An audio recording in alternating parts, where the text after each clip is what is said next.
never see your sister. Where is she? Got a job last week and moved to city. Good then. Will you stay with her sometime? Maybe just to visit her. Sometime is okay, but not for real living. Why don't you enjoy city living? I don't like pollutions. In the city there are many pollutions and there is a very mixed community there. People are rather selfish. If you live in the city, you will get accustomed to living there.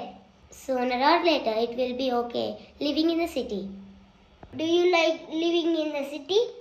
Yes, I do. We can get more job opportunities there. Moreover, there are various entertainments and facilities there. ఈ dialogue యొక్క Telugu meaning కూడా ఒకసారి చూసేద్దాం. I never see your sister. Where is she? మీ చెల్లి కనబడట్లేదు. ఎక్కడికి వెళ్ళింది అమ్మాయి? She got a job last week and move to city. తనకి క్రితం వారమే ఉద్యోగం వచ్చింది, సిటీకి వెళ్ళిపోయింది తను. Good then, will you stay with her some time? ఓ, చాలా మంచి విషయం. నువ్వు కూడా తనతో పాటు కొంతకాలం ఉంటావా? Maybe just to visit her some time is okay, but not for a living. వెళ్ళి కొంతకాలం పాటు సరదాగా వెళ్ళి చూసి రావడం వరకు పర్వాలేదు, కానీ అక్కడే నివాసాన్ని ఏర్పాటు చేసుకుని అక్కడే జీవించడానికైతే మాత్రం ఉండిపోను. Why don't you enjoy city living? సిటీలో నివసించడాన్ని ఎందుకు నువ్వు ఇష్టపడవు? I don't like pollutions. నాకు కాలుష్యం అంటే ఇష్టం ఉండదు. In the city there are many pollutions. సిటీలో చాలా రకాలైనటువంటి కాలుష్యాలు ఉంటాయి. And there is a very mixed community there. అక్కడ చాలామంది ప్రజలందరూ కలిసి నివసిస్తుంటారు.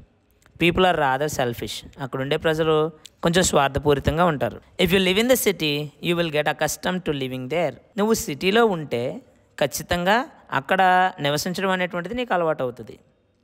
And sooner or later it will be okay living in the city. ఇప్పుడో లేకపోతే కొంతకాలానికో సిటీలో నివసించడం అనేటువంటిది నీకు అలవాటు అయిపోతుంది. Do you like living in the city? Okay, నీకు సిటీలో నివసించడం అంటే ఇష్టమా? Yes, I do. అవును, నాకు చాలా ఇష్టం. We can get more job opportunities there. అక్కడ మనకి అనేకమైనటువంటి ఉద్యోగావకాశాలు ఉంటాయి. Moreover there are various entertainments and facilities there. అంతేకాకుండా అక్కడ వివిధ రకాలైనటువంటి సరదా కార్యక్రమాలు ఉంటాయి, అలాగే సౌకర్యాలు కూడా ఉంటాయి.